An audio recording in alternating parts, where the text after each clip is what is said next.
Today's topic is life purpose. The cat is also present, so let's say that straight off the bat this week. Yes, you are welcome to join in. Today we talk about life purpose as my cat looks at me purring in her cat seat, wiggling around. She has a purpose. I've given her name. I feed her. I have to give her frequent cat care that she screams about and runs around the house from. I have to give her treats. I have to shoo her away when she is standing on something she shouldn't be on. But she has a purpose. If you've already seen and listened to the reincarnation piece, you would also know that she is reincarnated. She has a purpose. I have a purpose. Is my purpose in this lifetime more important than hers? Many people on the right would say, duh, human, you outrank the cat. But from the left, they would say we are all indeed equal and we all have a soul and love exists in all of us and we all have brains and matter, blood, hearts, lungs, mouths to speak, senses, clear senses. We're all here for a purpose. Did she choose me before she came down in her blueprint? Did I choose her before I came down? Just a wider scope perspective before we dive in to your life purpose today. If you know what your life purpose is already, then well done. You're one of the winners. Write it in the comments. Hit the like, subscribe, tell the world you know, scream it from the rooftops. Because on my journey, I have met many people and worked with many people, and the ones that know their purpose are lighter in spirit and more gung-ho in day-to-day life, less likely to transcend into darkness, I want to say. Harsh words to use. But there is this lighter vibration and this gung-ho, assured spirit when someone knows what they are here for. And there is this air of unwaveringness. I'm not going to waver, I'm not going to change, I'm not going to conform, I'm not going to be anything other than what I'm destined to be, for I know my destiny. Yet there are others who are more passive and more pessimistic in life. So we could say the ones that know are optimistic, for they see. They are more mystic. Whereas the ones that don't have that clear sight and that vision and that purpose ingrained into their sacral chakra, they're more defeated, more likely to conform, more likely to work an unfulfilling 9 to 5, more likely to stay in a unhealthy, toxic relationship, more likely to listen to others, be easily groomed by others, be manipulated, be funneled into a faction, a factor, aligned to a rubric, a metrics, conform to a standard narrative, stereotype, or external agenda because they're in need of something that is lacking within their own internal self and awareness of why they're even here. Does that make sense? That was a mouthful to get out, but that's how we're starting. We're going to use the example of my awakening here to spread light and scope for all of you guys. If you want to share your stories, the comments are for you, okay? So please do. But more importantly, all my life I have been clairvoyant. Younger in life, I was aware of it, but developed the ability to suppress it and say less because of the response it got from others. So growing up, you often fall away from that side of life. The imaginary friend goes away, the play goes away, the visions and the things that you see that are more ethereal and imaginary, they go away when the adults look at you like you're crazy and you're told by your parents to not speak on that.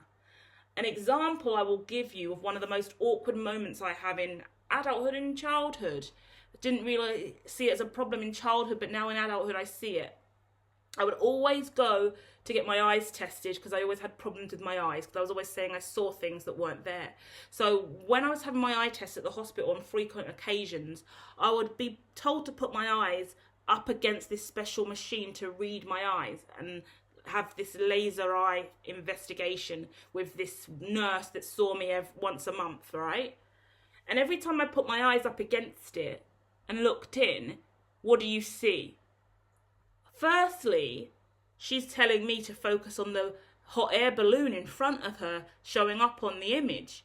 But what I actually see in the corner of my eye is a black spirit. Like, I see a man standing over there to the right. That's in my clairvoyance, to the upper right side of my ethereal sight, if we want to call it that. I can see that there's a man to the right. He's more predominantly in my mind and I see him. So I'm repeatedly telling her, I see a man there to the right. There's a man there to the right. I'm not assessing the fact that my mum's really uncomfortable about it and the woman's creeped out because she wants me to focus on the hot air balloon that's in front of me, but there's a man standing to the corner here and he's just staring at me, so I'd rather address that. And my mum and the woman's like, no, can you see the hot air balloon? Can you just focus on that? She's like, take your eyes out of the screen. Is the man still there? I'm like, no, the man's gone now. But when I put my eyes up against this screen, the man appears. And my mum's like, stop saying you see the man. Stop saying you see the man. Just see the hot air balloon. And then now I'm getting upset and now I'm crying in the middle of the appointment because there is a man there, though. There is a man there, though, Mum. Well, stop saying you see the man because we're not talking about the man today. We're talking about your eyes. Look in front of the hot air balloon. My bad, you non-clairvoyant losers. If only I knew I was gifted then. I would have hopped on my broomstick and flew away many years ago. But it's okay. We've made it to the School of Hermitology now, and we are indeed safe. Thank you, J.K. Rowling, the mother of the liberation of the wizard. Let's say that. But let's not get lost in confusing narratives of what is merely a fiction versus non-fiction at this point, hey? But the truth of the matter is, I had a purpose from a young age, for I saw things that other people couldn't see, which gave me a very different experience in life. If that was something that was nourished at a younger age, I could have developed those gifts and abilities in a very different way and had a very more holistic and healthy impact on humanity, on society, in a way that was not seen as mental health, not seen as ASD, neurodivergent, ADHD, different mental health and emotional well-being needs that weren't linked to spirituality. Simple as that. The spiritual self, the spiritual sight, the clear senses, clairvoyant, clairaudient, clairtangent, claircognizant, just to name a few of the clears. We all have gifts and abilities. We all come here with a purpose. I know mine. And that isn't necessarily a gloating moment or a blessing, nor is clairvoyance. Because knowing your purpose and still living every single day, knowing that you are not necessarily at the end game of your purpose, is a burden on itself. Because we are taught by some of the greatest in the world that the now moment is all that matters. The present moment is all that really, really is now. But when you are clairvoyant, you see. When you have life purpose, you desire, you want, you crave. So you want to move towards that thing. And that's not now. Now you're here doing this, surrounded by that, talking to them. But where you want to go, what you want to be doing is over there with them, talking about that. And that's quite different to where you are now. So there's this longing between achieving the purpose and knowing the purpose. And then that's when we get further down the spectrum, because some people who don't even know their purpose yet are once again a rung further down the line, is unaware of our purpose versus knowing our purpose versus living in our purpose versus teaching our purpose, being the purpose, exuding purpose, one with purpose. It's a spectrum that we're diving in today, because it is incredibly hard, and we're going to get clarity in this very tongue-tying conversation today. Hit the like if you are still receiving all of this, because whether you are the one who doesn't know their purpose, it's okay. Whether you are now conscious of your purpose, and that's just a new start-up of self-consciousness, versus the version of you that is now walking in your purpose and you know this is the way, that's a different scope, versus I am indeed the purpose in the now moment. I know it, I feel it, I've ascended to the position where I'm actually teaching that purpose. I am that purpose, right? It's a shift in consciousness. It's a shift in mind. Not only that, we're talking about that subjective and that objective inference again. We're going to be using those words quite a lot over here, that subjective and objective, because once again, that sentiment of I feel drawn to this, I feel this is the way, I feel this is my purpose, versus that is manifested in the now. This is tangible and something I can hold. I have created this. Let's use Elon Musk as an example, shall we? And let's use Jack Dorsey as an example too today. I love the ideology of this on a spectrum. Listen to this. Elon Musk, years and years and years and years and years and years he's been building Tesla.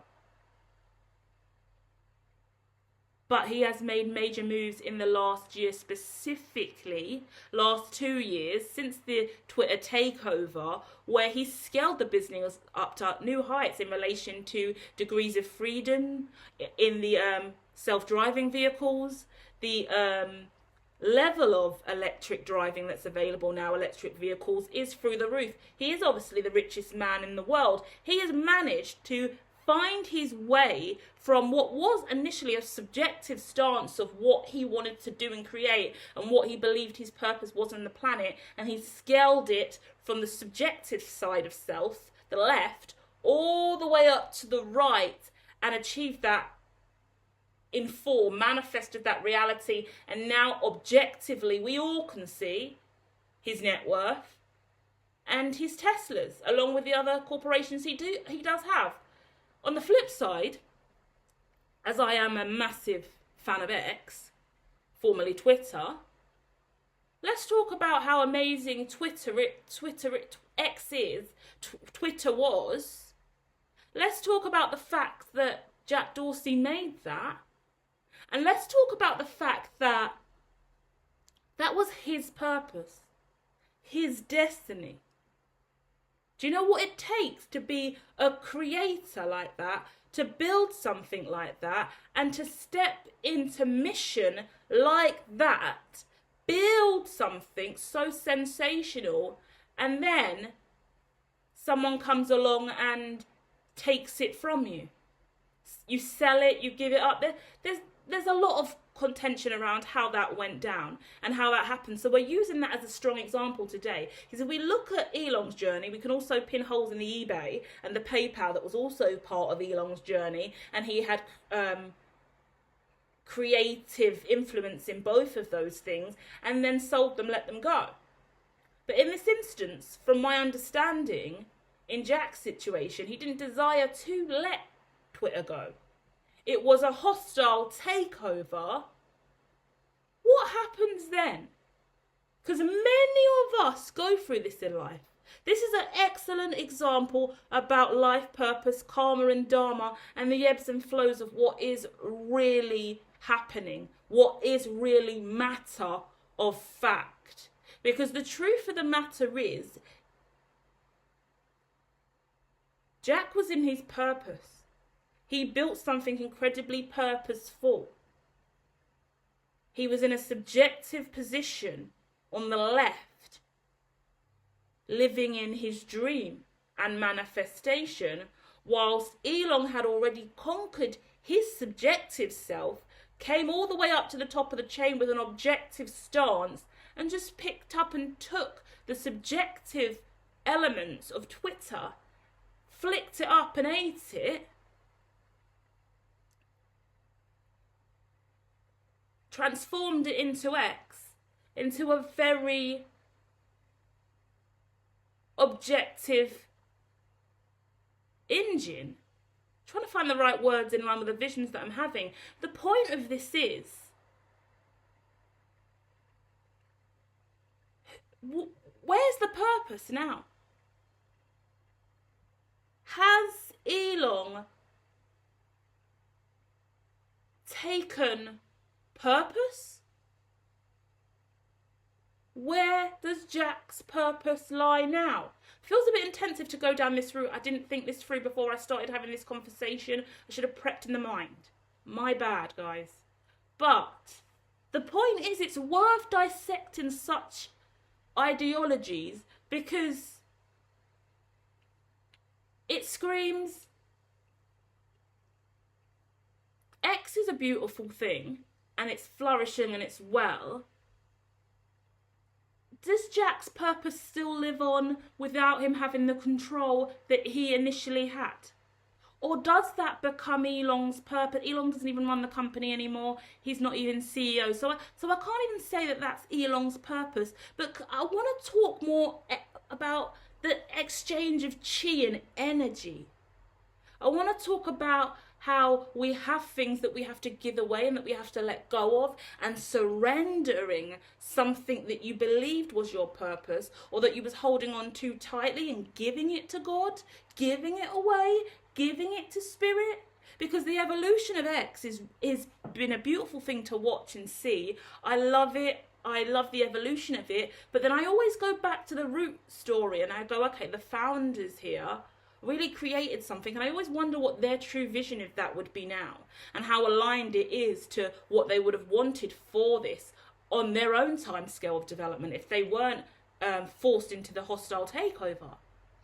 But what I do know, and what I can say today on that note and story, and I'm hoping I found a perfect segue to line this in for you guys to see, is the truth of the matter is free will and destiny exist. The blueprint content is already out there. Jack and his co-founder, from my understanding, set the pace and precedence for purpose, drive, yeah? Created the engine, and it's gone off and flourishing in different ways. As a result of that, the purpose is now magnified and serving millions. Energetically, vibrationally, that chi still exists. That purpose is still there. So to anyone who feels like they've lost purpose, firstly, you haven't. I'm talking to a lot of people that have kind of gone bankrupt, lost their companies, lost their branding, been blackballed, been blacklisted. Let's throw in Aubrey O'Day as well. Great example for this in relation to the P. Diddy situation, because Aubrey O'Day for a really, really long time was the only one standing up in that girl band, Danity Kane, speaking on the injustice that she was experiencing at the hands of Diddy and the controls and the powers that he had. She was incredibly blackballed in the community, left out in the cold, really, really struggling. She was my favourite in the band, so I always followed her. And to see her ability just to keep bouncing back and staying in line, doing what she can to financially survive, struggling year after year after year after year, being the only one strong enough to say, fuck Diddy, I'm not going to fall in line with things I don't think are right. She stood on God. She stood on solid ground. She stood on word. She showed her truth and power. It was beautiful to see, and you that's when you see the difference again in the same between the Elon and Jack story. My point being is that purpose you can't rob from someone. You can't take away purpose, and you can't take away the subjective nature of somebody's soul. And that's why subjectivity is important, and I always preach about manifesting from a subjective stance. The objectification of it all is the glorification, the manifestation, the outward expression of the situation. But the internal and the manifestation, the seed, is always subjective. If it's pure, in my opinion, the seed's subjective. So Jack still has the subjective seed, and he can go off and he can build another Twitter or a respawn of that. I want to say a reborn of that, a rebirth of that. Yeah? For someone to even conjure up Twitter in the first place from a subjective seed, we can only imagine with the world the way it is at this time, what else that subjective ideology can do. What else are we destined for from the Dorsey himself, in line with what else he does have? Yeah, amazing creators out here in this world, creating amazing decentralized technology and really catering to the liberation of many of us through freedom tech, the ideologies of freedom tech, and the ideology of really decentralizing a lot of technological advancements in a way that's not being done yet. So there's scope out there that's coming from the subjective seed of true nourishment, of purpose, yeah? So let's just scream purpose all over Jack Dorsey, and let's scream purpose all over Aubrey O'Day, because in the situation where Diddy said, oh, you won't be known, oh, your band can go to the dust, oh, I'll make you broke, oh, I'll blackball you from this industry, I'm above you, you ain't shit. Aubrey said, okay, then let me start being not shit then. I'll be not shit if you're saying I'm not shit. And Aubrey walked away. But guess what? God said, I hear you, Aubrey O'Day. Don't worry. Don't worry. And what's happened today? What's happened in current day? Diddy. Because karma's real, dharma's real, purpose is real, and the blueprint is real. When Aubrey O'Day is back out here making music again, Billboard #1 smashers, then I'll be okay. Until then, I'm not satisfied, to be honest with you, Aubrey. I'm going to send Aubrey this as well now. She's come up in conversation. I like to let people know when I've spoken about them. So, Aubrey, if you did receive this from me via X, formerly Twitter, you need to get back into the music game. So we'll discuss that more. I'm more than happy to harass people on X. I do that for a living. It's very, very fulfilling. I did love the Dumb Blondes. That was a real highlight for me with the duo of you two. So even if you two get back together, I'll be satisfied. But you need to get back into music, Aubrey, because that is your purpose. And yeah, you are on your way. But Diddy was in the way. Diddy was a blockage. Do you see the issue? Karma. Now that Diddy's moving out the way, Aubrey should really rise up and take the seat where she belongs because she was blocked. Yeah? And then we also say that in relation to whatever Jack's destiny is, rerouted away from Twitter and X, but we're pretty sure that there's going to be new doors that open up and allow him to rise to his full potential and destiny. Not saying he's not there at all. Clearly he is, if you see the level of stuff that he's done and his net worth. He's doing incredibly well. But the truth of the matter is, we look at the boss in the game, I like to refer it to. There's always a boss in the game. In this instance, Elon's getting some flack, as much as I love him very, very much, because I see his life purpose in the multiplanetary movement, and I think that's sensational. And that's where I'm going in my heart and what I desire to achieve. And I'm also aware that I wouldn't have anyone stepping on my ascent without there being repercussions, energetically at least, because I know my subjectivity and I know my true seed of purpose, and I'm not going to be wavered, and everyone can quickly run over and grab my seeds even, but the creator always has the seeds, no matter how many have gone out there. And no matter how many we throw across the land, the field, the unified field is there for everybody. But the farmer has the seeds, right? Anyone can run over and grab the seeds from the farmer's hands, throw them out, try and grow them, but they're only ever going to grow to what that person can manifest based on their ideologies of that person's purpose, because they could manifest based on someone else's purpose if they know that's totally not for them. That's another instance of someone outrightly stealing your ideas or your designs, which happens for young entrepreneurs on the rise. You have a purpose, someone else comes along, acts like they're going to help you and help you evolve. You tell them your idea, then they steal your idea, and then they try to manifest that reality for themselves out of greed and financial gain. They take your ideas, they run off with it, and they then plant your seeds, and they start thinking, how was that person what was that person's purpose? I'll follow it. And then they eventually crash and burn because they're trying to scale your life. They're trying to scale your ladder. They're trying to scale your purpose. So it's not going to work, right? Because everybody has their own throughput, right? No one else is going to get to where you're destined to go. So whatever Jack's destined for, it's still going to happen. Whatever Aubrey O'Day's destined for, it's still going to happen. Whatever Elon's destined for, it's still going to happen. Whatever I'm destined for, it's still going to happen. But that's when we talk about energy, matter, and chi. That's where we throw in conversations of nodes and links, actor network theory, network topology. Not only that, what else can we throw into the conversation? Neurons, photons, electrons, chaos theory, variables, energy, matter, space and time, the variables of existence. Because we're all out here cycling through ideologies of existence, spiraling in and out like a Fibonacci, right?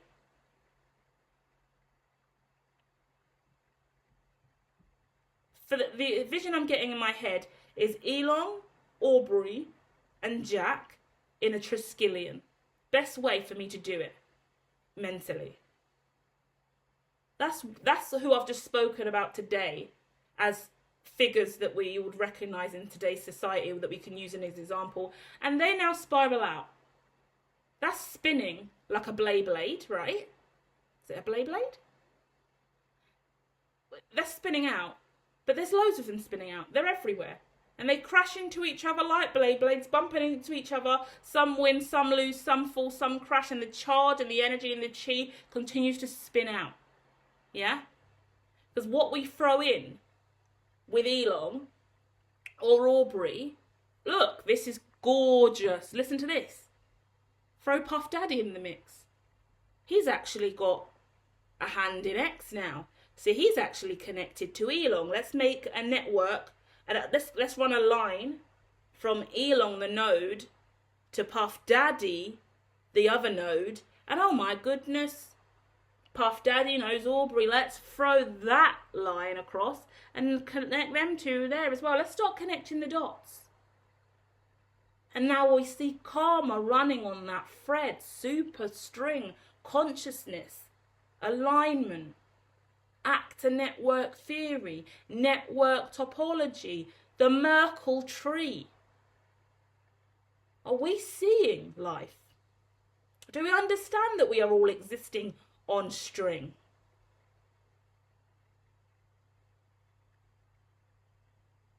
And how we all have a hand in each other's realities, for better or for worse. And this conversation today isn't to shine a light on anything negative.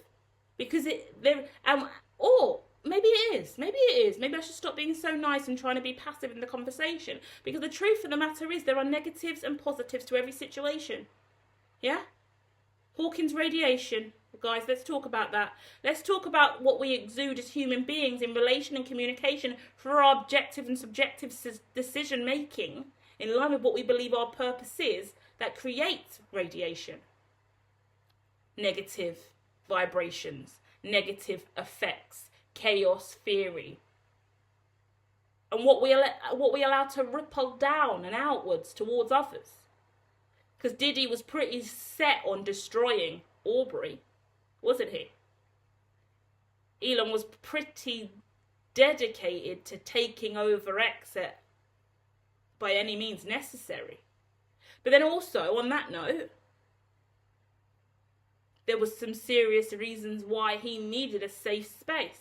For his purpose was actually at risk, in my opinion. If Elon did not take over a social media platform and use the freedom of speech as a liberatory route just for him alone, Elon needed X to survive. He needed his own voice box that had a whole load of people in it, because he was destined to be targeted and be in a really fucked up situation, right? So his life purpose is also tethered to that. But you see how it's conkers and knock for knock. Diddy wants a certain amount of money, and Diddy wants his bitches to act in a certain kind of way. Aubrey's not going to play ball, bitch, you're out. Elon's getting pressure from governments and agencies, and at the end of the day, there's a real issue. Endeavour's being put at risk. So he's like, you know what? I need to take a voice box now. I need somewhere safe for my voice to exist and for liberation to exist. That's going to reduce the collateral and any likelihood that I'm going to get wiped out here by a higher level opponent or someone with a dark hood, because I'm the richest on the board, but I haven't really got a mouthpiece or a safe voice box here. So let me grab X. But in that same moment I'm grabbing X, I'm taking away from Jack, and Jack's now potentially losing his mouth box, or his purpose has shifted. And now Jack's fallen into Copa, right? Copa's now rubbed up against BSV and Craig Wright, who's claiming to be Satoshi. Now Satoshi's voice is being questioned. Now Craig Wright's voice box is under scrutiny. Do you see the network topology of this? And these are just influential figures in the now moment that all have significant figures underneath them, that all feel the ripple and the earthquake and the shake and the tide of this, you know? Life purpose. I can't believe we didn't even use Satoshi Nakamoto and Craig Wright as an example of life purpose either. Maybe we come back and we dive in and we do a part 2. Let me know if that's something you would like. But I'll close with that ideology of the pseudonym. If you don't know who Craig Wright is and you don't know anything about Satoshi Nakamoto or Copa, then we'll save that for another day. But what I will say is there are things going on right now, and have been going on for the last 16 years, in regards to finance, currency, science. There was a white paper that came out, and it was authored by a pseudonym. So not an official person like J.K. Rowling wrote Harry Potter, we know it's her, fabulous. But imagine someone wrote the whole series of Harry Potter books under a pseudonym, a fake name. And then suddenly, imagine J.K. Rowling came out and said, actually, I wrote all of those Harry Potter books. And everyone said, fuck off, you're a liar, stop lying, no way. You didn't write that, it can't be you, prove it. And now J.K. Rowling spent years trying to prove that she is the actual author of all of these books, but they can't seem to find the proof for it. And now all these authors have got together in an authors association to analyse and question and make sure no one else has these pseudonyms or fake names on their books that can create really difficult outcomes for future creators. That's a weird way for me to spin the Satoshi story, but not a lot of people know about crypto and Satoshi, I've learned, so we've got to break it down with a more lighter context of conversation. The point of that being is, in today's society, even when you have a life purpose, Satoshi Nakamoto, one of the most famous names